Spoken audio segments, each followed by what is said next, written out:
नमस्कार, जोहार। मैं महिमा सिंह स्वागत करती हूँ आपका प्रभात खबर के इस खास प्रोग्राम चुनावी समर की जमीनी हकीकत में। तो आज हम बात करेंगे पलामू लोकसभा सीट की और जानेंगे पलामू का राजनीतिक तापमान और समीकरण। तो सबसे पहले आइए देखते हैं ग्राउंड रिपोर्ट। पलामू की राजनीति का इतिहास काफी रोचक रहा है और आजादी के शुरुआती वर्षों में इस सीट पर कांग्रेस का दबदबा रहा है। 6 बार कांग्रेस ने सीट पर अपना झंडा बुलंद रखा है। पलामू की खासियत है कि यहाँ की राजनीति में महिलाओं का भी दबदबा रहा है। कमला कुमारी 4 बार पलामू से सांसद बनी। वही शशांक मंजरी रामगढ़ राज परिवार से जुड़ी थी। वह स्वतंत्रता पार्टी से 1962 में जीती। इस सीट पर 5 बार महिलाओं ने जीत दर्ज की है। 1977 में जनता पार्टी से रामधनी राम ने कांग्रेस को बड़ा झटका दिया और कमला कुमारी को चुनाव हराया। कमला कुमारी की पलामू में फिर से एंट्री हुई और कमला कुमारी ने फिर 80 और 84 का चुनाव जीता। 1989 की बात करें तो 1989 के चुनाव में जोरावर राम जनता दल से जीत कर आए। इस सियासी जमीन पर 1991 में बीजेपी की एंट्री होती है और पहली बार भाजपा ने जीत का परचम लहराया और रामदेव राम बीजेपी के पहले सांसद चुने गए। और फिर 1996 में ब्रजमोहन राम ने भाजपा को दोबारा जीत दिलाई। बता दें कि ब्रजमोहन राम पलामू में हैट्रिक बनाए। वही 2004 में आरजेडी से मनोज कुमार ने यहाँ जीत दर्ज की। वह प्रश्न के बदले पैसा लेने के मामले में बर्खास्त हो गए थे। फिर यहाँ उपचुनाव हुआ और आरजेडी की ही वापसी हुई और फिर घूरन राम आरजेडी से जीते। वही 2009 में कामेश्वर बैठा ने जेएमएम से जीत दर्ज की। बता दें कि नक्सल का रास्ता छोड़कर राजनीति में आए थे और जिस सीट पर नक्सली पृष्ठभूमि वाले ने जीत दर्ज की थी, ठीक इसके बाद एंट्री हुई पुलिस अधिकारी रहे बीडी राम की, जिन्होंने बड़े मार्जिन के साथ चुनाव जीता और 2,63,942 के बड़े अंतर से जीत दर्ज की। पूर्व पुलिस अधिकारी पर भाजपा ने 2019 में फिर से भरोसा जताया और एक बार फिर 2019 में इन्होंने ही जीत का परचम लहराया। बीडी राम ने पिछले चुनाव में 4,77,000 के बड़े मार्जिन के साथ चुनाव में फतह की थी और पिछले 2 चुनाव से पलामू में मोदी की बयार बह रही है और इंडिया गठबंधन के सामने इस वोट के इतने बड़े अंतर को पाटने की चुनौती होगी। भाजपा ने तीसरी बार बीडी राम पर ही भरोसा जताया है। इस बार यह सीट इंडिया गठबंधन में राजद के खाते गई है। राजद ने सीट से ममता भूंइया को उम्मीदवार बनाया है। और बात करें लोकसभा के क्षेत्रफल की तो गढ़वा के सभी जिले और पलामू का कुछ हिस्सा ही इस संसदीय सीट में आते हैं। बताएं कि पलामू लोकसभा में कुल 6 विधानसभा हैं। डाल्टनगंज, विश्रामपुर, छतरपुर, हुसैनाबाद, गढ़वा और भवनाथपुर। और इन 6 विधानसभा में बीजेपी का दबदबा है। डाल्टनगंज, विश्रामपुर, छतरपुर और भवनाथपुर, इन 4 विधानसभा में बीजेपी ने अपना झंडा गाड़ा है। वही हुसैनाबाद में एनसीपी के कमलेश सिंह विधायक हैं और गढ़वा से जेएमएम के मिथिलेश ठाकुर ने जीत दर्ज की है। बात करें 2024 के चुनाव की तो 2024 का चुनाव काफ़ी रोमांचकारी होने वाला है। 13 मई को होने वाले चुनाव में पलामू में कुल 22,27,665 वोटर हैं और इनमें पुरुषों की संख्या 11,55,669 है। वहीं महिलाओं की संख्या 10,71,695 है। बात करें थर्ड जेंडर की तो यहाँ पे थर्ड जेंडर की संख्या 365 है। ये सभी वोटर 13 मई को प्रत्याशियों के भाग्य का फैसला करेंगे। तो हमारे साथ जुड़े हैं गढ़वा से हमारे सहयोगी विनोद जी। विनोद जी, आपसे जानना चाहेंगे कि अब तक आपके लोकसभा क्षेत्र में कौन से ऐसे मुद्दे हैं जो चुनावी एजेंडे बने हुए हैं लेकिन उनका समाधान नहीं निकल रहा। गढ़वा जिला पलामू लोकसभा क्षेत्र में पड़ता है। जैसा कि जानते हैं कि पलामू का नाम आते ही एक गरीब और पिछड़ा हुआ इलाके में इस क्षेत्र की गिनती होती है और यही चीज़ शुरू से ही लोकसभा चुनाव में लोग जो है यही मुद्दा भी बताते आ रहे हैं। पलामू से गरीबी कैसे दूर हो, यहाँ से पलायन, भूख, बेकारी कैसे दूर हो। जब यहाँ पर शुरू में आज़ादी के बाद लोगों ने महसूस किया कि यहाँ की 80% से अधिक आबादी जो है यहाँ पर कृषि पर आश्रित है, तो जब तक से कृषि में बदलाव नहीं होगा, कृषि में सुधार नहीं होगा, तब तक से यहाँ के लोगों की आर्थिक स्थिति नहीं सुधरेगी। इसके लिए 1970 के दशक में एक बहुत बड़ा परियोजना जो है कन्हर जलाशय सिंचाई परियोजना को लाया गया। कन्हर जलाशय सिंचाई परियोजना से गढ़वा जिले के 20 प्रखंडों में सिंचाई सुविधा उपलब्ध करानी थी। इससे किसानों की आर्थिक स्थिति में सुधार होता और यहाँ से खेतिहर मजदूरों का पलायन भी रुकता।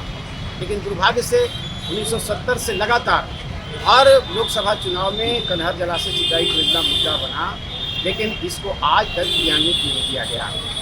अब तो स्थिति ये है कि 2-3 चुनावों से लोग जो है अब इस मुद्दा को जनता के सामने रखने की भी हिम्मत नहीं करते हैं, इसलिए कि यह पूरी तरह से हास्यास्पद स्थिति हो गई है।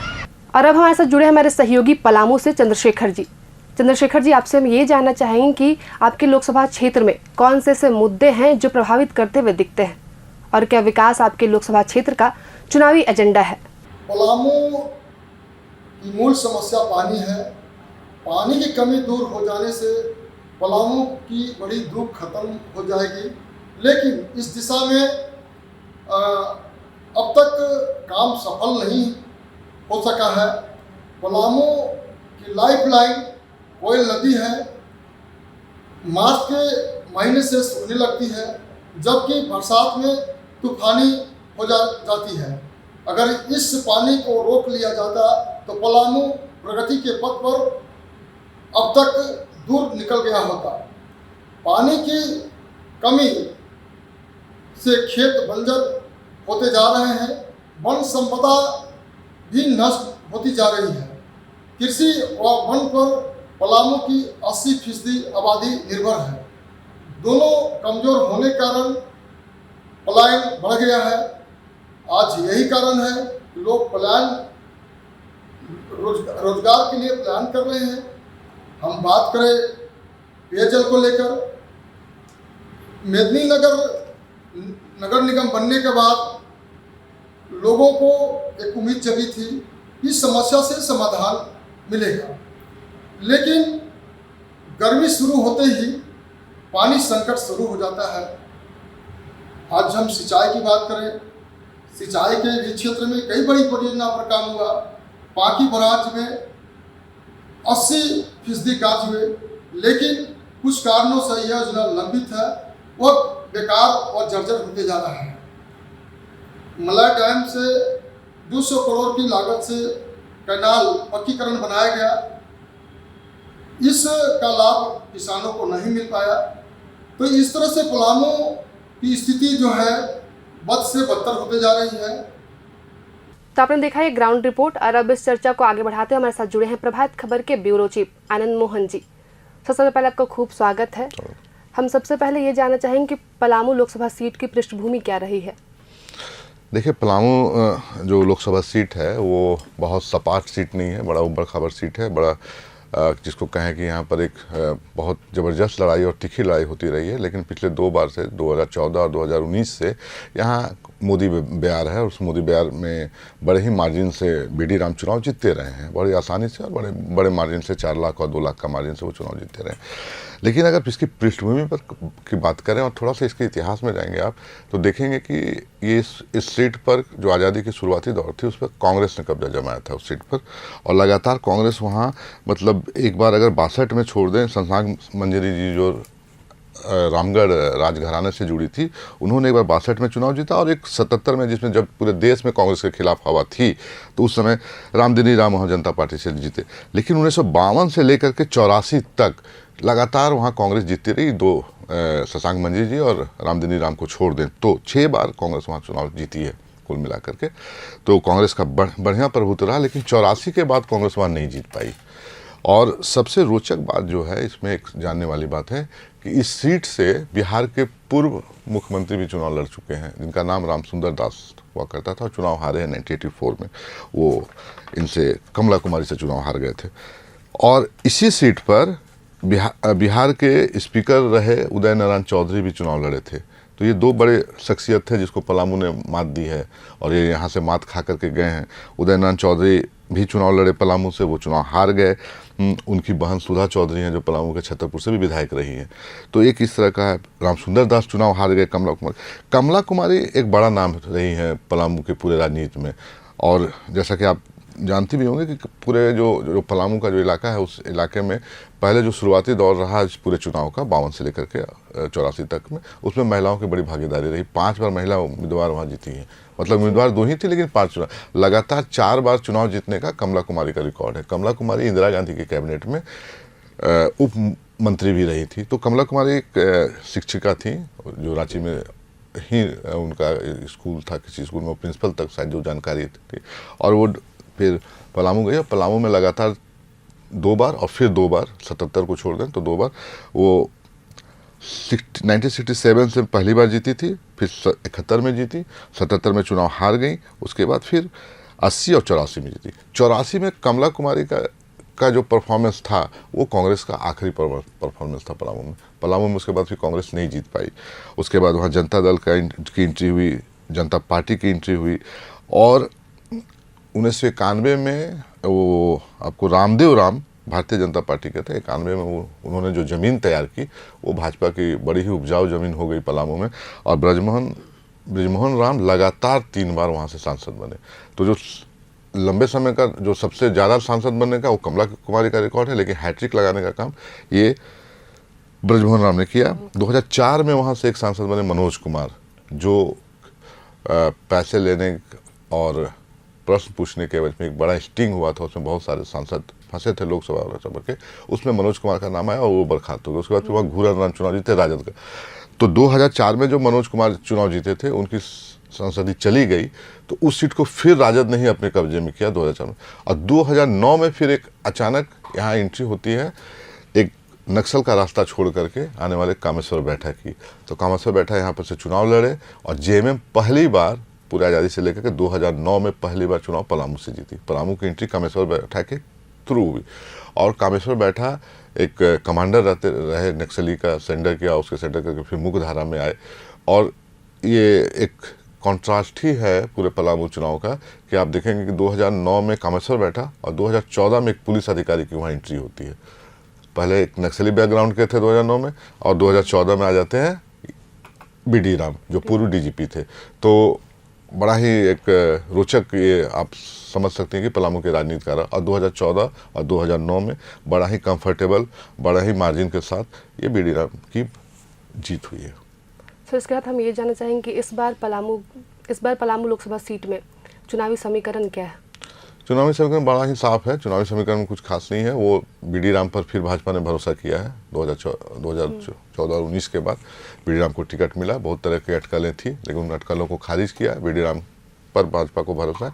दूसरा, वहाँ उस सीट पर इंडिया गठबंधन की ओर से ममता भुइयाँ कैंडिडेट है, और बड़ा ही मैंने कहिए कि एकदम सीधी टक्कर वाली सीट बन गई है। वो समीकरण तो यही दिखता है।